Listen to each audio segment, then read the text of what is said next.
sidaan wada ognahay 1960kii ilaa sanadkan aynu ku jirno waxaa dalka soo maray 9 madaxweyne oo habab kala duwan ku yimid kursiga sida doorasho cod iyo qof ah afgambi iyo inay xildhibaano soo doorteen aadan cadde wuxuu ku dhashay magaalada Beledweyne oo ka tirsan gobolka Hiiraan Cabdirashiid Cali Sharmaarke wuxuu ku dhashay Xaradheere oo ka tirsan gobolka Mudug Siyaad Barre wuxuu ku dhashay Garbahaare oo ka tirsan gobolka Gedo Cali Mahdi wuxuu ku dhashay tuulada Cadawul oo ka tirsan gobolka Shabeellaha Dhexe Cabdiqaasim wuxuu ku dhashay Dhuusamareeb oo ka tirsan gobolka Galgaduud Cabdullaahi Yuusuf wuxuu ku dhashay Gaalkacyo oo ka tirsan gobolka Mudug Sheekh Shariif wuxuu ku dhashay Mahadaay oo ka tirsan gobolka Shabeellaha Dhexe Xasan Sheekh wuxuu ku dhashay Jallaqsi oo ka tirsan gobolka Hiiraan madaxweyne Farmaajo oo haatan xilka hayana wuxuu ku dhashay magaalada caasimadda ah ee Muqdisho waana madaxweynaha kaliya ee Muqdisho ku dhashay Cabdiqaasim waa shakhsiga kaliya ee golaha wasiirada xilal kala duwan ka soo qabtay isla markaana dalka madaxweyne ka noqday wuxuuna dawladdii kacaanka ka soo noqday ra'iisul wasaare ku-xigeen ahna wasiirka arrimaha gudaha wasiirka warfaafinta wasiirka madaxtooyada iyo wasiirka howlaha guud iyo guriyeynta wuxuuna ahaa wasiirka ugu daada yar burburkii dalka kadibna waa madaxweynaha kaliya ee asigoo xilka haya dawladda Itoobiya si cad ugu eedeeyay in ay faragelin ku hayso dalka Cali Mahdi wuxuu 1969kii ku biiray baarlamaanka Soomaaliya asigoona kolkaasi noqday xildhibaanka ugu daada yaraa ee ka tirsanaa golaha baarlamaanka wuxuuna xilka madaxweynenimo haleelay 1991dii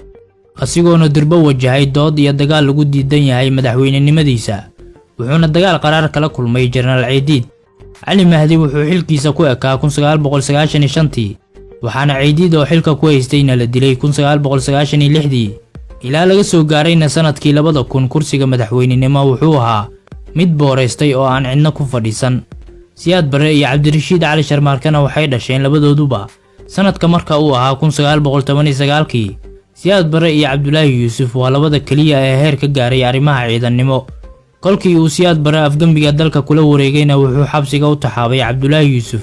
asigoo u xirnaa ilaa 1975tii balse Cabdullaahi Yuusuf waxa ka dhicisoobay 1978dii afgambi uu maaganaa si uu xukunka uga tuuro Siyaad Barre wuxuuna u baxsaday dalka Kenya laakiin Cabdullaahi Yuusuf asigana wuxuu ku qasbay Sheekh Shariif inuu u baxsado dalka Kenya kadib markii ay dawladdiisii iyo ciidamo Itoobiyana ka awood roonaadeen maxkamadihii Sheekh Shariifna waa uu soo rogaal celiyay asigoona Cabdullaahi Yuusuf xilka madaxweynenimo kala wareegay Siyaad Barre wuxuu ku geeriyooday 1995tii magaalada Lagos ee dalka Nigeria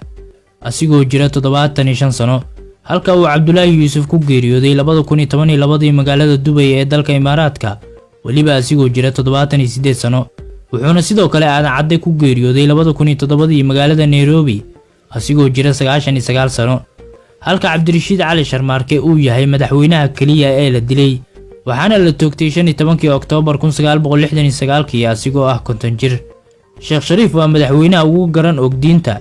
waana midka kaliya ee huwan darajada sheekhnimo inkastoo uu jiro Sheekh Mukhtaar Maxamed Xuseen oo madaxweyne ku meel gaar ah noqday kadib markii la dilay Cabdirashiid Cali Sharmaarke